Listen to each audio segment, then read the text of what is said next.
Bueno, pues buenas noches. Yo soy Carlas, Eugenio. Nada, si acaso comentaros un par de cosas de esta obra, que esta es una producción del Festival Grec 2016, que hemos estado...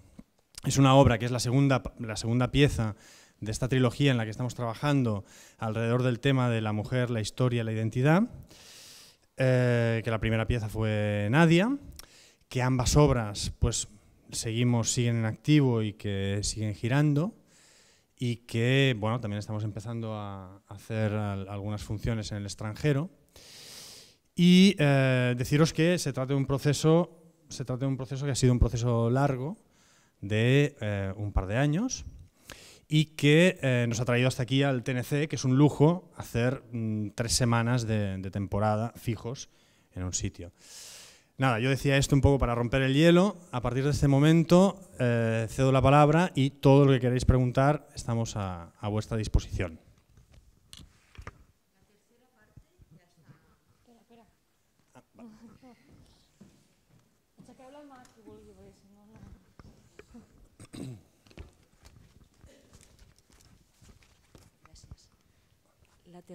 Felicidades, Acóstate al micro. Felicidades por toda la obra. ¿La tercera parte ya está en marcha?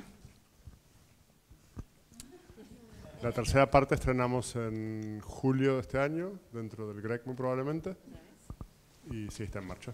Muy bien, gracias. Parte de ese proceso larguísimo del que hablaba Carla, pues sí, ya en realidad llevamos dándole vueltas hace bueno, sí, no, es que inmediatamente después del estreno de Claudia fue, bueno, ¿y ahora qué fem, no?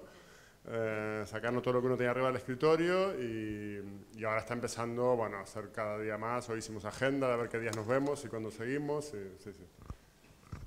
Os veremos.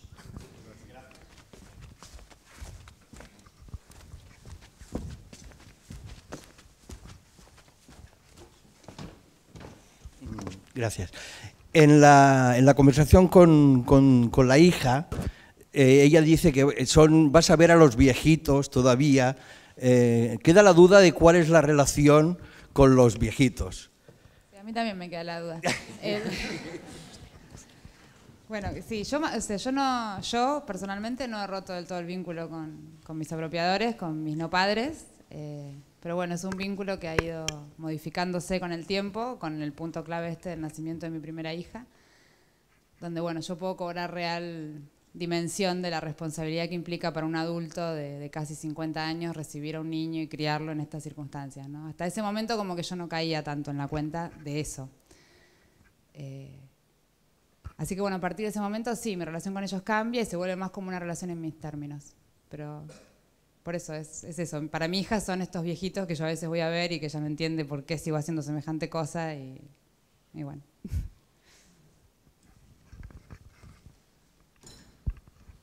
Hola, felicidades primero. Nos estábamos preguntando pues si nos podrías explicar un poco cómo ha sido el proceso de creación, porque aparte que la historia es muy dura, lo que me ha chocado más es que estás explicando tu historia, que ya es suficientemente duro como encima salir a explicarlo todas las noches. Y bueno, si puedes explicar un poco eso. Y otra pregunta tengo, ¿la habéis hecho en Argentina? Bueno, ya me lo contáis. No la hemos hecho en Argentina, hemos hecho un ensayo abierto, como cierra el proceso de ensayos, que estuvimos un mes ensayando en Buenos Aires. La nota al margen es que bueno, la situación política ahora no es la misma que era cuando empezamos con este proceso, y que ahora mismo hay un gobierno un poco negacionista con respecto a lo que pasó. Se volvieron a cuestionar el número de desaparecidos y entonces cualquier entidad cultural un poco tiene miedo a meterse en un tema político, digamos.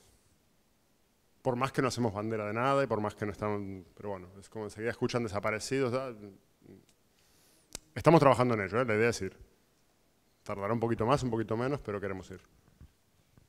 Bueno, con respecto al proceso, bueno, yo, como cuentan ahí, ellos me conocen a mí a través de Abuelas de Plaza de Mayo y Bueno, me llegó un mail un día de la chica de difusión de Abuela diciendo, bueno, hay unos muchachos de una compañía de Europa que no sé qué quieren hacer. Bueno.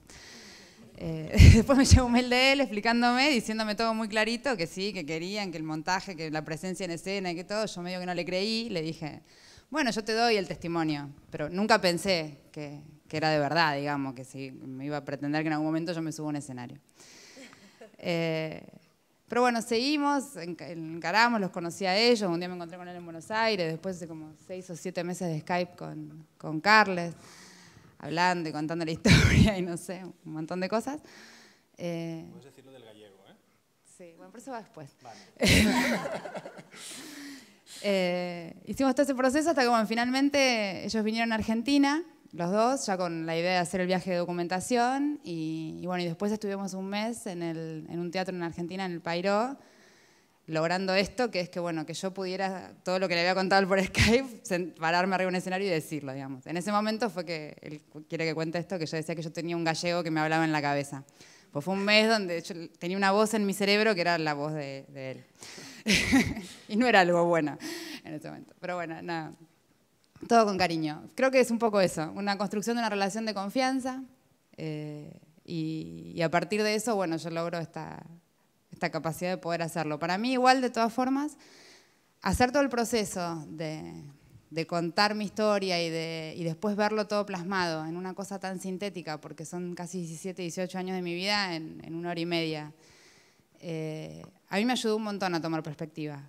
Casi que hilos que surgen en el montaje, yo los veo cuando lo armamos, digamos. Antes como que no me había dado cuenta de determinadas cosas que atraviesan la historia propia y eso me sirvió mucho, digamos, a nivel casi terapéutico, de poder entender, digamos, o de encontrar aparte en todo esto cuál era mi voz, ¿no? El mensaje real que yo tengo para transmitir después de que me pasó todo esto que me pasó a mí y que le pasó a muchos en mi país, digamos. Todas las experiencias son distintas, pero bueno, valga como testimonio. Creo que un poco algo... Entera no. Tiene mi promesa de que alguna de esta temporada la va a ver. Pero bueno, cuando la estrenamos... Y ella cuando la estrenamos tenía 7... era bastante pequeña, sobre todo para la parte más documental, no lo que cuento yo. Pero lo que cuento yo, ella la mayoría de las cosas la sabe. De hecho, yo de alguna forma u otra se las he relatado. Pero bueno, toda la parte más documental y más que miedo me daba esta cosa de que fuera demasiada información todo de golpe. Más allá de que ella tiene bastante claro, digamos, cuál es... Gracias a Dios sabe cuál es su identidad, gracias a Dios no, gracias a la abuela de Plaza de Mayo sabe cuál es su identidad y ella puede crecer en libertad, digamos. Pero sí, la va a ver ahora. Un día de esto seguramente va a estar acá y la va a ver. Bueno.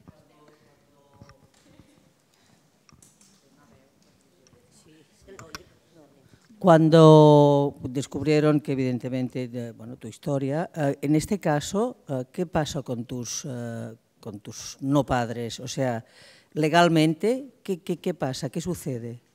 Bueno, ellos fueron juzgados por el delito de apropiación y sustitución de identidad ahí en el 2001, a mediados del 2001.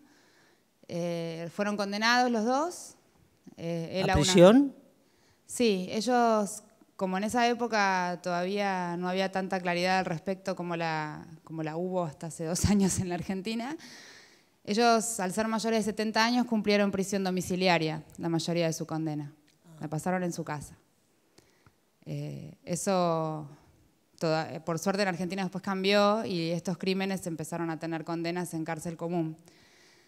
Que en estos casos, sobre todo los de apropiación, es algo súper necesario, porque es muy difícil tomar la verdadera identidad y poder construir un vínculo con la familia biológica real cuando, bueno, tenés la chance esta, ¿no? de ir caminando por la calle o de estar todavía viviendo en la misma casa como me pasó a mí. Yo todavía no me había independizado de la casa de ellos y bueno, pude volver a una casa vacía, digamos, porque hubo un tiempo que estuvieron presos en una dependencia militar, no en una cárcel, estuvieron... Pero bueno, después volvieron y bueno, todo ese tiempo de dualidad mío tuvo mucho que ver con eso, con con la presencia de ellos en su casa, que era la mía.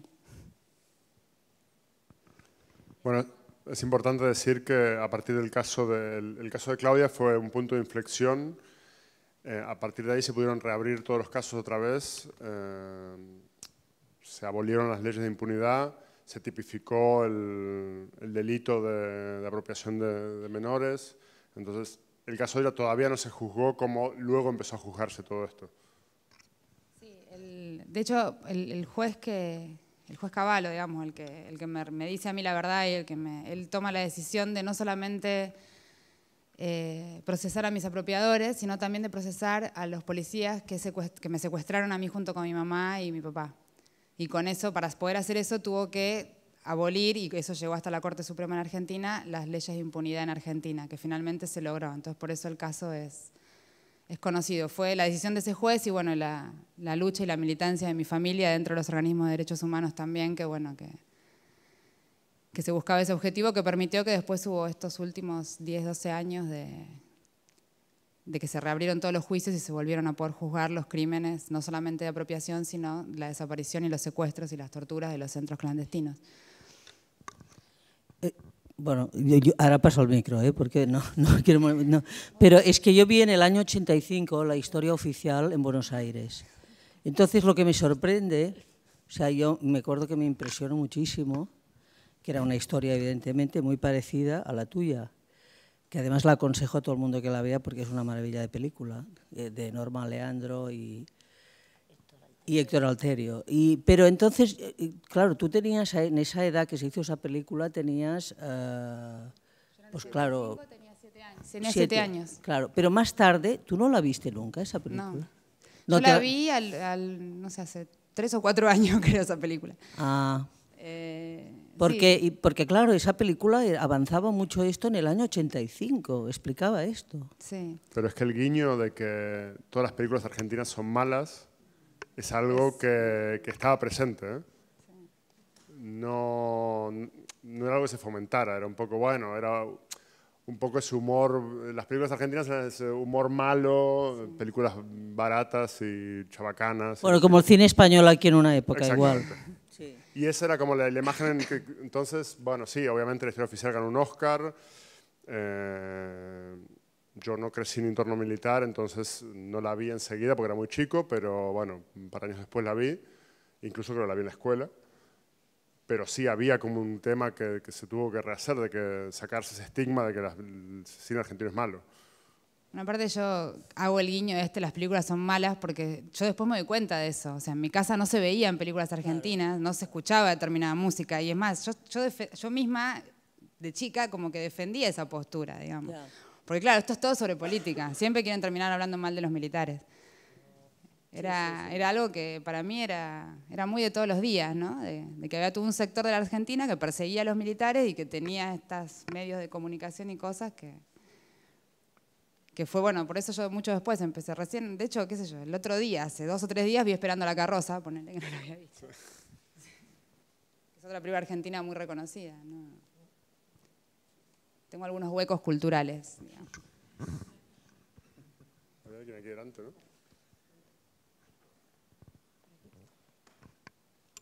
Sí.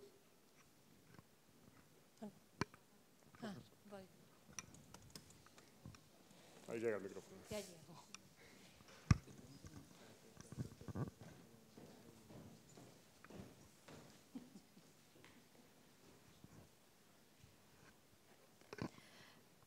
Unas preguntas personales. Vives en Argentina, sigues viviendo en Buenos Aires, ¿no? Sí, vivo en Buenos Aires. ¿Hasta qué punto te supone dificultad para salir de Argentina para realizar las presentaciones, tanto en un festival como en otro? ¿Qué significa en tu vida personal esto? Y otra cosa que me impresiona es el relato que haces cada noche, ¿hasta qué punto te perturba reviviendo estas escenas? ¿O qué escenas son aquellas reproducidas aquí en escenario que te recuerdan auténticamente o son algo ficticias quizás? Bueno, para venir, por ahora, bueno, yo trabajo en sistemas, digamos, soy programadora y bueno, tengo la suerte ahora de yo trabajo desde mi casa y trabajo remoto y bueno, fue una decisión que tomé a raíz también del nacimiento de mis hijos y que bueno, de alguna forma me permite hacer esta locura de venir a pasar cada tanto un mes y pico a Barcelona para hacer esto.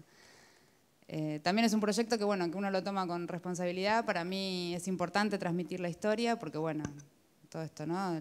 Hay todavía muchos nietos que las abuelas buscan que necesitan saber su identidad, hay todavía como 300 casos no resueltos. Entonces, bueno, poder seguir transmitiendo el mensaje para mí es muy importante también.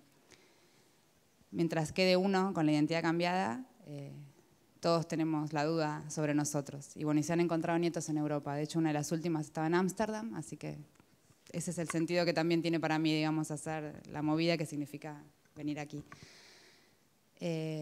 Por otro lado, es todo verdad. O sea, todas las anécdotas son reales, digamos. No hay nada, casi que no hay nada ni exagerado.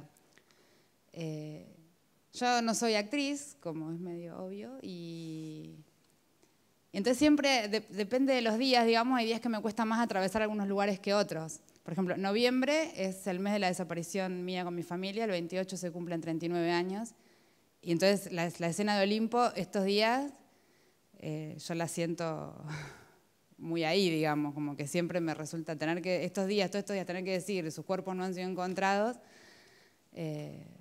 me resulta hasta difícil, digamos, ¿no? Como que me requiere una cosa de decir, bueno, voy a volver a pasar por aquí, digamos. Hay otros momentos donde, bueno, volver a mi niñez y volver a imaginarme esa casa y tener las imágenes de mis apropiadores vivas, hay días que también como que uno no tiene ganas. Pero bueno, es parte de esto, ¿no? De que es verdad, de que lo que ponemos acá adelante es algo sin intermediarios. Y creo que es un poco parte de la jugada, ¿no? De que sea así, de que realmente sea todas las veces pasado por nosotros y por lo que sentimos en ese momento. ¿Y tú crees que has podido superar la doble identidad? Yo no sé si se supera. De hecho, muchas veces cuando se habla de los nietos de las abuelas se dice nietos recuperados y yo digo, no, somos restituidos, porque recuperarnos creo que no nos recuperamos más. Sí pienso que, bueno, que sí, que he logrado llegar a un punto donde, bueno, puedo contarlo, puedo criar a mis hijos de una manera que me deja tranquila y sé cuál es mi voz en todo el conflicto, digamos, o sea, tengo esa tranquilidad. En ese sentido creo que sí, que ya lo peor pasó. Después, bueno, como todo, son pérdidas y las pérdidas siempre están vigentes y siempre aparecen y hay muchas cosas que no sabemos todavía y que tal vez no las sepamos nunca, como qué pasó realmente con mis padres y bueno, esos son dolores que uno lleva, digamos. En mí fueron construidos, en mi familia fueron de siempre, pero existen y están y esos van a continuar, digamos, mientras no podamos terminar de aclarar y podamos saber realmente qué es lo que sucedió, que sería lo que nos daría como la última tranquilidad, por decirlo de alguna manera. Hola, buenas noches. Mira, yo trabajo en un centro de investigación y nosotros cedimos un aparato para analizar ADN. Debía ser sobre los años 2000 o así, vinieron un grupo de Argentina y tal para pedirnos, nosotros íbamos, era un aparato que para nosotros estaba un poco ya obsoleto, y ellos nos pidieron a ver si lo podíamos ceder y se cedió a la Argentina precisamente para desenterrar las fosas y para hacer los análisis de ADN. Y quería preguntarte si este proceso se acabó, yo no supe nada más de ello, no sabía cómo había acabado el proceso este de desenterrar las fosas y esto se acabó del todo. Y la otra pregunta es, tú sabes de quién eres hija, pero a tus padres los han encontrado alguna vez, es decir, no se sabe dónde acabaron ellos. No, el equipo de antropología forense en Argentina sigue funcionando. Estos fueron los que contactaron con nosotros, sí. Que ellos cuando tienen datos, cuando de los juicios mismos, digamos, salen datos sobre fosas comunes o posibles lugares donde haya personas que fueron desaparecidas, ellos excavan y sacan y se han logrado recuperar muchos cuerpos, digamos. Paréntesis. Sí. Esta semana en Tucumán, que es lo que sale aquí, apareció un pozo con 154 cadáveres, restos. Yeah. Sí, algunos hijos desaparecidos, nietos como yo, han podido recuperar restos de sus padres.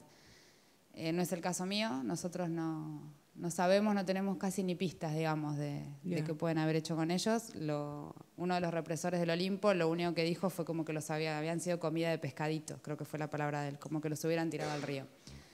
Pero hay gente a la que no se le puede ni creer, así que no sé, yo di mi sangre, digamos, está en el equipo de antropología forense y mi familia también, con la esperanza de que, bueno, de que tal vez podamos saber, encontrarlos. No me acuerdo, me perdí con las preguntas, ¿me quedó algo? No, bueno, ya era esto, bueno, te había comentado esto, si se había acabado el proceso y si... Existe, todavía sigue funcionando. Sí, continúan funcionando. Y de hecho el equipo de antropología forense es una de las entidades más respetadas en Argentina, que incluso ayudan en otros casos, y su palabra es como... Bien respetada. Bueno, yo creo que entonces estaban bastante iniciando todo este proceso, no sé, debía ser sobre los años 2000. Sobre los años 2000 era así. Y vinieron y bueno, nos tuvieron que demostrar que era cierto lo que venían, porque claro, todas estas cosas cuando se hacen son cesiones internacionales y además de empresas públicas. Yo trabajo en el Centro de Investigación del Hospital del Mar y allí, pues claro, has de saber a quién lo cedes y a quién lo das, ¿no? Y bueno, como participé muy directamente, la verdad es que fue un tema nos pasaron mucha información de lo que estaban haciendo y tal, pero después ya no supimos nada más, aparte de que nos lo agradecieron y nos mandaron los agradecimientos correspondientes, pero no supimos nada más. Bueno, es muy complicado en general porque por un lado el impacto del silencio, es decir, los datos que hay son... Y como efectivamente terminaron la dictadura más o menos como quisieron, se destruyeron muchísimas pruebas. Lo que dice la persona que aparece allá empanada, efectivamente en Santa Lucía llenaron el sótano con cemento, es decir, vino una cementadora y metieron metros y metros cúbicos de cemento para taparlo todo y bueno, cada vez que es imposible entrar ahí. Perdón, ya es la última, ¿eh? ¿Vosotros hacéis algún tipo de otros casos como el tuyo, ¿no? Que os veis o tenéis algún tipo de relación o más bien cada uno tira por su vida o si participáis y ayudáis a recuperar a otros casos como el vuestro? Sí, nos conocemos todos, digamos, la mayoría nos conocemos, digamos, tenemos, no sé, tenemos un vínculo, digamos, somos como los nietos de las abuelas y nos juntamos en general, bueno, algunos tienen relación más cercana porque, bueno, son cuestiones de afinidad, otros, a mí me pasó en particular con una chica que yo la conocía de antes, íbamos al mismo instituto de inglés de niñas y nos encontramos después, las dos, con historias similares. Entonces, bueno, como que hay algunos con los que uno tiene más afinidad que otros, pero por cuestiones personales, pero sí todos nos sentimos como identificados. Hay algunos que se enteran también que buscan hermanos, que les faltan, entonces se pliegan más a la lucha de abuelas y de hecho hay ya en la comisión directiva de Abuelas Plaza de Mayo 2 nietos restituidos que son parte de la comisión. Con la cosa del recambio generacional, ¿no? Porque las abuelas están grandes. Pero sí, cada uno con sus matices ocupa el lugar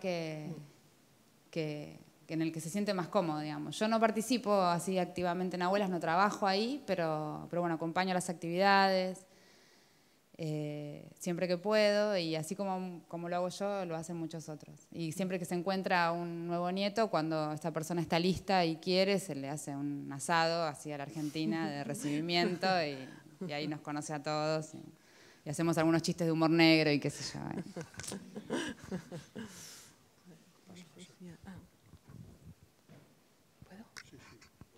Hola, buenas. Me gustaría saber si es posible, a nivel emocional, cuando a una persona le dicen que sus padres no son sus padres y cuando a los padres les dicen que han descubierto su mentira, ¿qué melange emocional se produce en todo eso?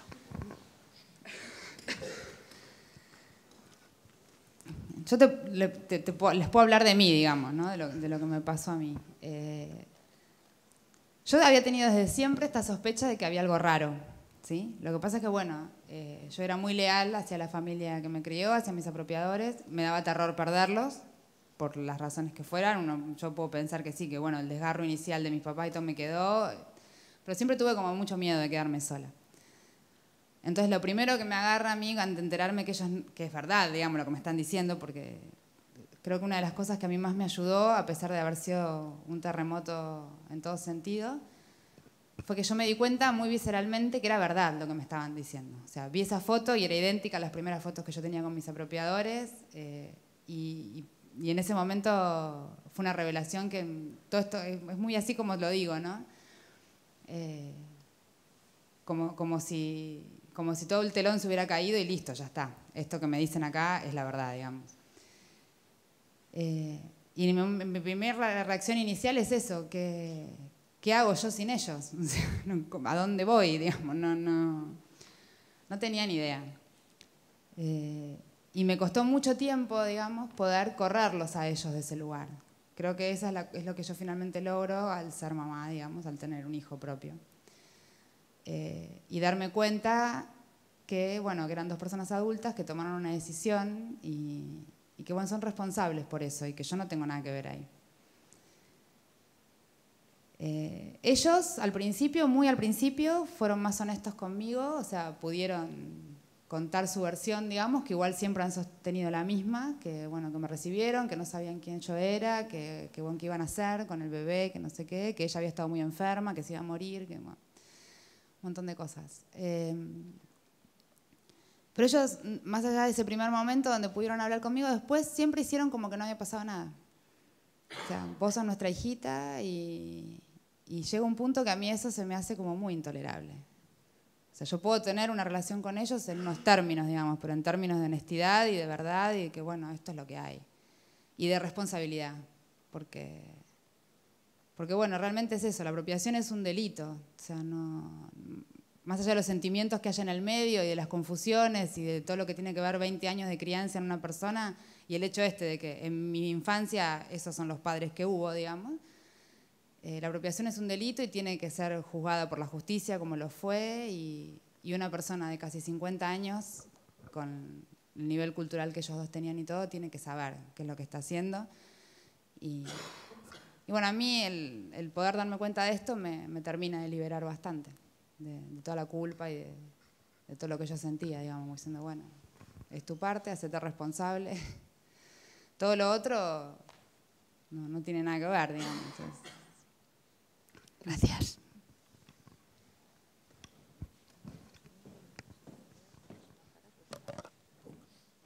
Sí, buenas noches. Yo quería, desde el punto de vista de la obra, se pueden extraer muchos paralelismos y se pueden hacer muchos debates de muchos tipos. Por ejemplo, se podría establecer un paralelismo con la adopción de hijos, con el agravante que en el caso de Argentina hay un delito detrás, ¿no? Entonces, aquí se puede plantear la conveniencia de que los hijos lo sepan o no lo sepan, porque tú misma has dicho que el hecho de saberlo te ha cambiado la vida en un sentido, pero tú podrías haber sido perfectamente feliz siguiendo si no te hubieses enterado de nada. Entonces, bueno, ya te digo, aquí puede haber muchos debates, pero yo lo que quisiera preguntar es, en la sociedad argentina, ¿qué conciencia hay de ello?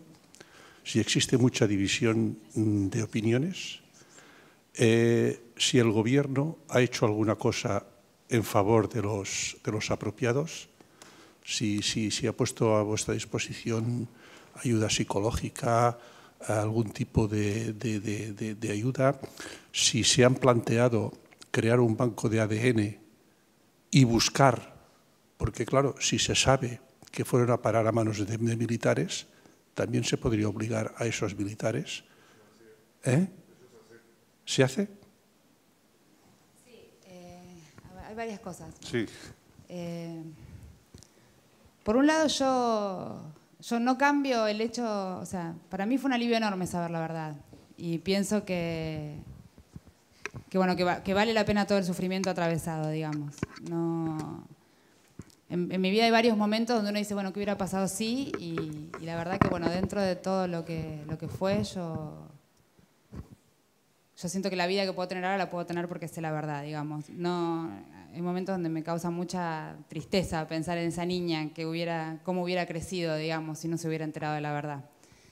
Por lo tanto, pienso que sí, que es un paso difícil, pero que todo aquel que tenga la duda, sobre todo en este marco, ¿no?, de la dictadura argentina, vale la pena hacer el esfuerzo de dar el paso y atravesarlo y saber qué es lo que hay del otro lado.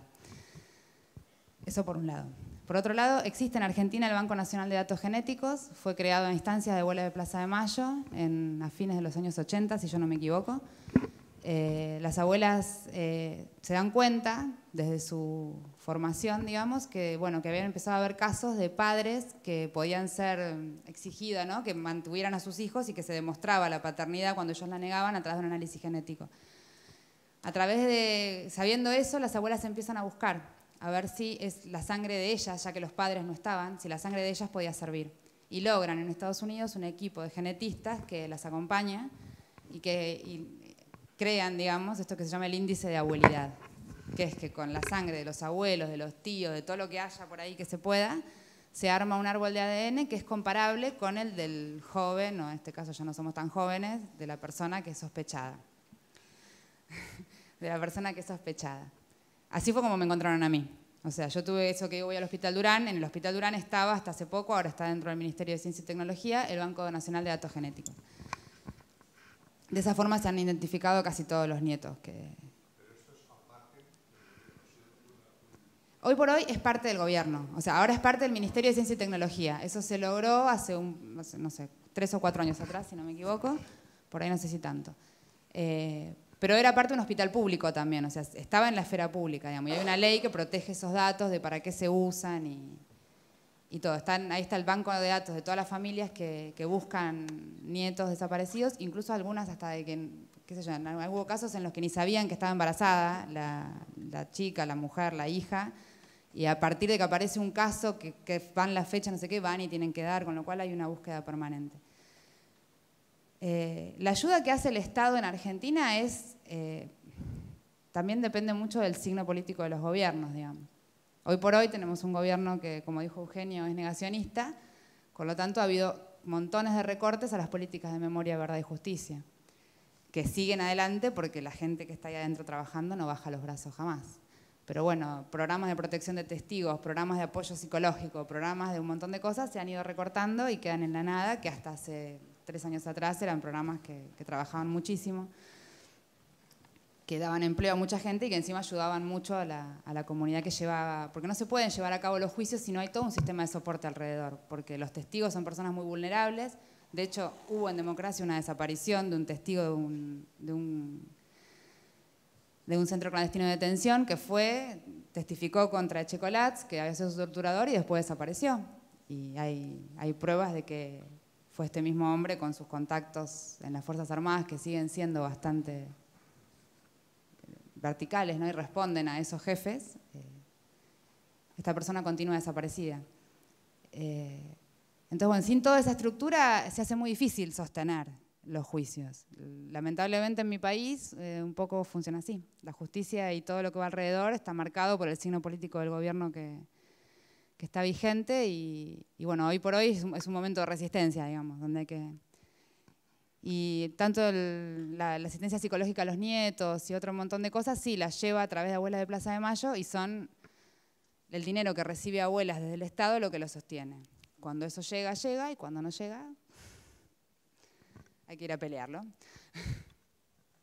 Y falta lo de la obligación la obligación del ADN. La obligación del ADN, o sea, no se pudo generar nunca una ley que obligue, porque es una ley universal y hay un montón de temas legales que yo no los sé explicar bien, pero no se puede obligar, así tipo censo, digamos, a todos a ir y a poner sangre. La verdad que no sé los detalles, yo pienso que sería una solución muy plausible esa, pero no. Lo que sí hay es una ley que ante la sospecha, con casos particulares, se pueden obtener muestras sin que la persona tenga que ir a dar sangre. O sea, se pueden obtener por una requisa policial, pelos, ropa interior y lo que fuera, y eso se analiza y se compara con el Banco Nacional de Datos Genéticos para no poner a la persona que es la víctima de la situación en esa cosa violenta de tener que poner su cuerpo para condenar a las personas que cree que son sus padres.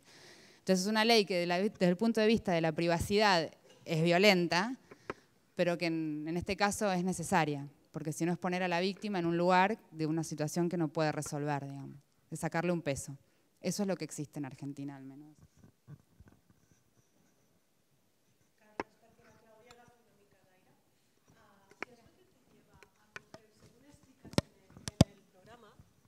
Según explicas en el programa, tienes como un proyecto desde 2010 en el que decides casos reales, llevarlos a escena y darles, bueno, acercarlos al público.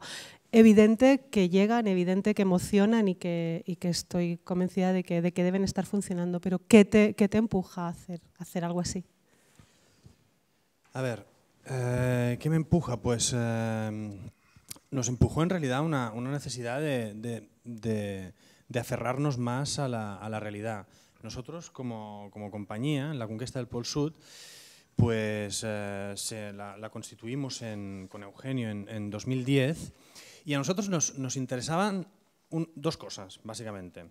Que el contenido fuera de actualidad, eso es lo que notabas que te tiraba, que tú querías poner en escena cosas que estuvieran en el momento, pasando en ese momento, que fueran preguntas abiertas en ese momento. Por ejemplo, los despidos en cadena, el paro de larga duración, el Alzheimer, obras que rondaran, que tuvieran como centro estos temas, algo que estuviera candente en la sociedad. Eso a nivel de contenido. Y a nivel formal, que plantearan retos para el lenguaje escénico. O sea, que tuvieras que inventarte cómo eso, de una forma que implicara investigación, podía llegar al espectador, ¿vale? Nosotros creemos mucho en la potencia de la escena, porque es un espacio en que, si trabajas con la imaginación, puedes tocar muchas teclas, se mezclan todos los lenguajes, y eso es de una riqueza y de una potencia muy fuerte. Y si además el contenido tiene una base, contiene preguntas colectivas que nos impliquen a todos, pues entonces es cuando para mí adquiere un sentido muy fuerte. Por tanto, el contenido ya era muy de actualidad. Llegó un momento en que queríamos ir más allá en el formato y queríamos más realidad. ¿Por qué?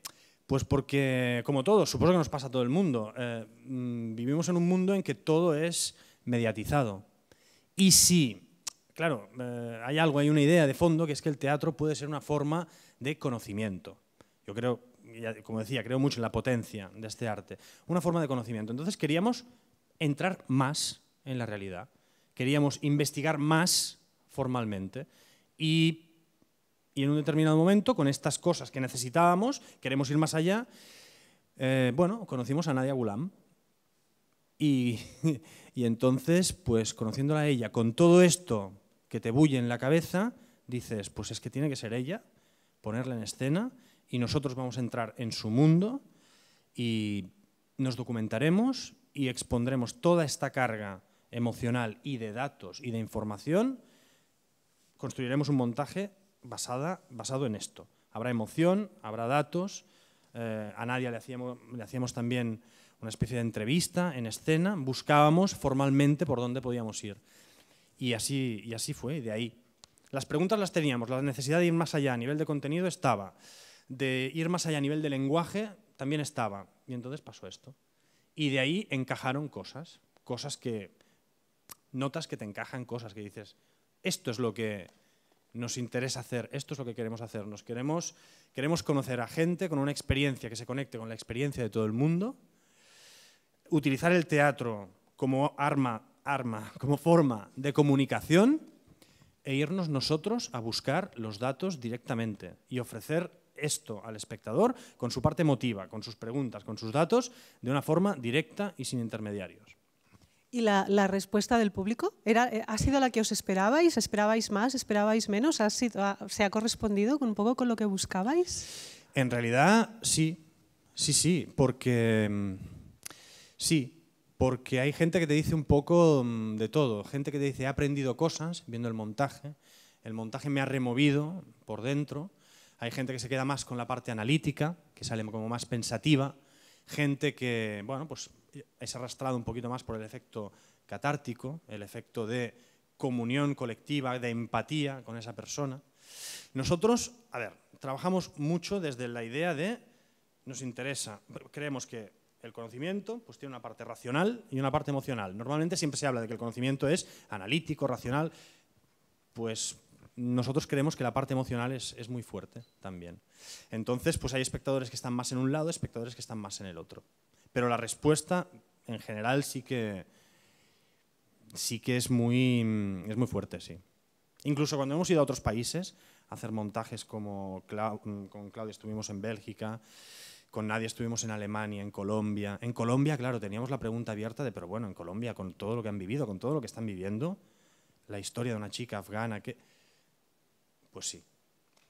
También por el efecto de las historias indirectas. A mí, por ejemplo, la historia de Claudia me moviliza mucho como habitante de Barcelona, de Cataluña.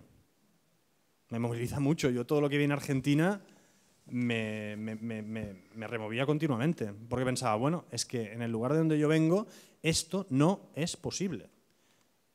No se ha hecho, no se hace, no se quiere hacer, no hay voluntad política. Es mi opinión, ¿vale? Pero voy a citar un ejemplo. ¿Cómo me quedé yo, como persona que tiene un DNI español, yendo al Valle de los Caídos a documentarnos, porque tenía que ver con la historia de Claudia? Yo nunca había estado en el Valle de los Caídos, claro, nosotros vamos, nos documentamos directamente, esa es la condición. Pues bueno, queríamos poner unas imágenes del Valle de los Caídos, etc. Vamos a ver cómo es eso. Yo no sé quién de aquí ha estado en el Valle de los Caídos, pero yo me quedé pasmado de ver que eso está ahí, qué es, significa lo que significa, y hay un cartel.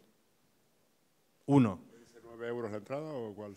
Uno que dice 9 euros la entrada y otro que te cuenta que eso es, ahora no me acuerdo, es una basílica, te cuenta un poco, te contextualiza ese monumento a la victoria y al aplastamiento de toda una facción, te lo pone como que esto es una iglesia. Y es un monumento a la reconciliación, eso dice el cartel.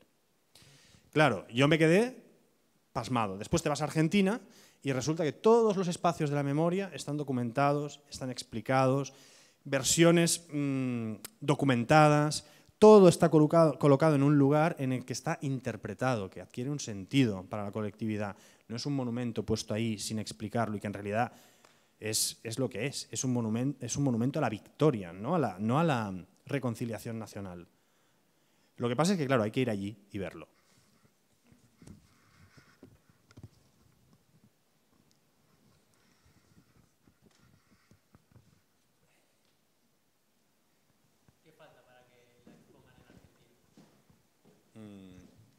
Voluntad de allí. Bueno. Sí, ya con...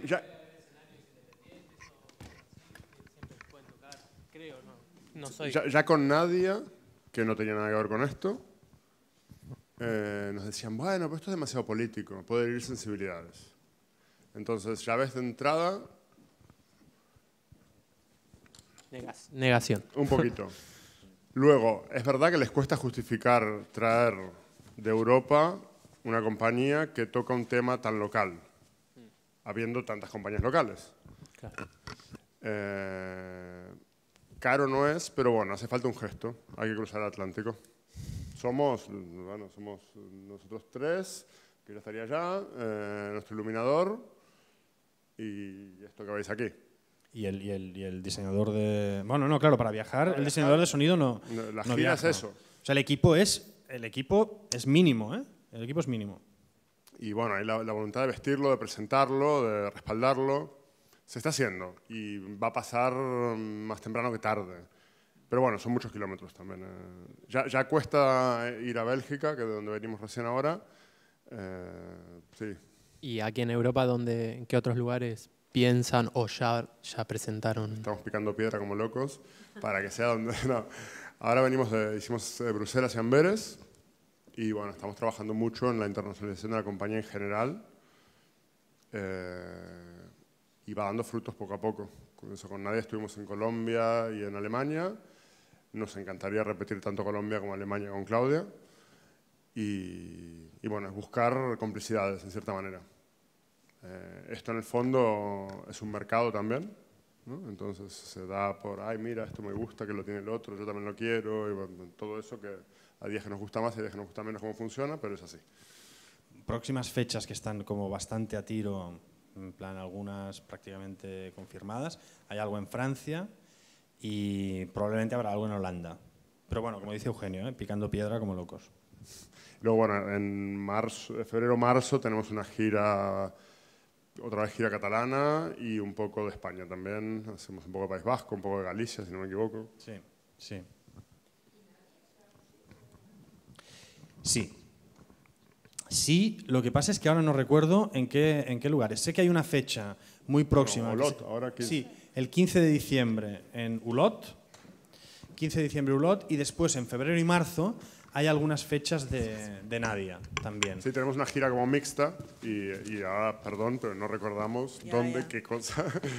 Ahora mismo no. Y bueno, muy probablemente una vez acabada la trilogía se pueda ver en formato trilogía. ¿Aquí en Barcelona? Aquí en Barcelona.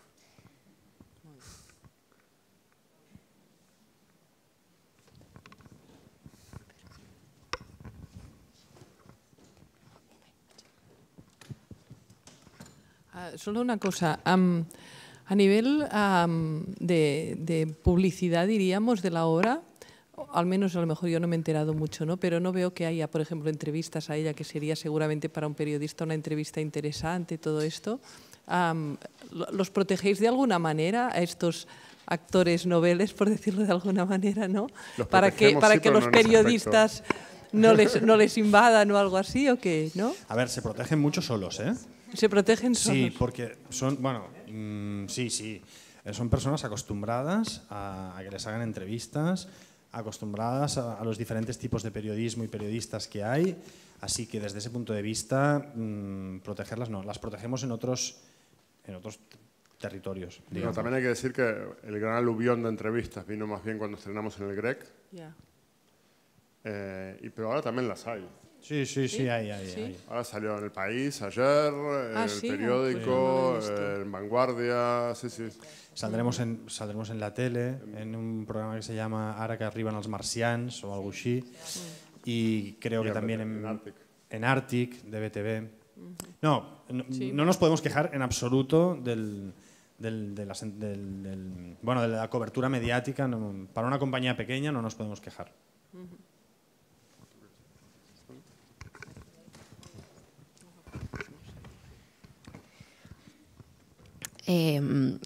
Bueno, en septiembre estuvimos además en Buenos Aires, en Belgrano, y pasar por Libertador y ver ese edificio era bastante espectacular y algo que creaba como mucha curiosidad, pero como que recién empiezo a como adentrarme en todo este tema, y he visto que en la obra tenías ese libro que te dieron de los testimonios, y como desconozco bastante sobre el tema, quisiera saber si hay algún modo de poder leerlo, poder llegar a conseguir esos testimonios. Ese libro de testimonios en realidad no están editados como libros, digamos, son el archivo biográfico familiar de Abuelas de Plaza de Mayo. Lo que hace es eso, ¿no? Recopilan entrevistas de familiares y de amigos de todas las personas que tienen denunciados nietos desaparecidos y arman estos libracos para entregarlos en el caso que se recuperen las identidades, digamos, como para tener un registro por si la familia no está. Pero hay un montón de literatura al respecto. Yo ahora no me viene a la cabeza así títulos, digamos, pero por ejemplo, si entras a la web de Abuelas de Plaza de Mayo, hay libros en PDF para bajar a montones. Sí, gratuitos, está en Plan Cóndor, están los propios de abuelas, hay un montón. Bueno, el Nunca Más. El Nunca Más, que la edición vieja con el prólogo anterior, pero bueno. Pero sí, hay un montón de bibliografía que se puede hasta bajar gratuitamente. Y después hay como todo, a los gustos colores, tenés para de las dos facciones. Hay un libro que se editó hace poco que se llama Parecida, por ejemplo, sí. Donde sale todo el tema de hay películas, está la historia oficial, está la película sobre Estela de Carlotto, que es la presidenta de Abuelas, que se llama Verdades Verdaderas. Después está, las más duras, ¿no? Garayo Olimpo. ¿Quién soy yo? El documental. ¿Quién soy yo? El documental, que también está. Yo me acordé de otro, que ahora me olvidé. Botín de Guerra. Botín de Guerra, sí. Botín de Guerra. Todas esas están, en la página de Abuelas hasta están los links, digamos, como para... Sí, la página de Abuelas está muy bien, ¿eh? Hay una base de datos donde están todos los casos con las biografías. Es donde nos metíamos al principio, cuando todavía no había una Claudia. La fuente de información era la página de Abuelas. Y ahí está cada caso con su biografía de cada persona y los links a los vídeos que fuera. Está muy bien. Hay mucho trabajo audiovisual. De hecho, por ejemplo, esta serie que mi hija vio, que es la de Paca Paca, que es la de los dibujitos, digamos, se han hecho un montón. incluso Pero así te encontré uno sobre vos. Sí, hay uno sobre mí. Así soy yo, que bueno, era como hacían con dibujitos animados, digamos, relatar una experiencia que nosotros hayamos vivido de niños, que la resignificamos después de saber la verdad, y bueno, está hecho con dibujitos para niños. Hay mucho material. Sí. Vas a rebuscar un poquito. Gracias. Gracias. Cambiando de tema, después de acabar este proyecto, que parece que va para largo, pero ¿te vas a dedicar al teatro? No creo. Porque en Argentina no creo. Tenéis mucha gente valuosa. Sí. Y hacéis buen teatro. Sí, hay cosas. Yo no me veo aquí, sería muy sorprendente.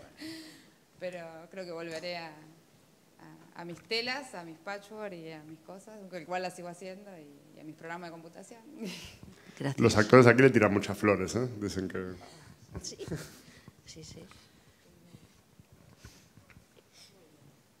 Muy bien, muchas gracias. Muchas gracias. Muchas gracias.